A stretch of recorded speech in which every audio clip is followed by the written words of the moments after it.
ফের বহরমপুরের হোটেলে মধুচক্র। বহরমপুর শহরের স্বর্ণময়ী এলাকার একটি হোটেলে হানা পুলিশের।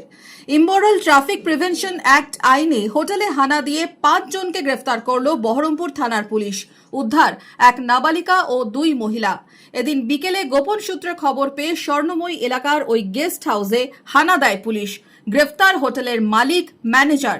জানা গেছে মধুচক্র চালানোর জন্যই চালানো হচ্ছিল ওই হোটেল। বহরমপুর থানায় দায়ের হয়েছে এফআইআর। বুধবার ধৃতদের পেশ করা হবে আদালতে।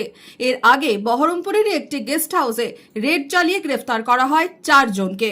Bureau report, Madhyabanga news. Manmohini health care, স্বাস্থ্য সেবায় অটুট শ্রেষ্ঠত্বের শিরোপা।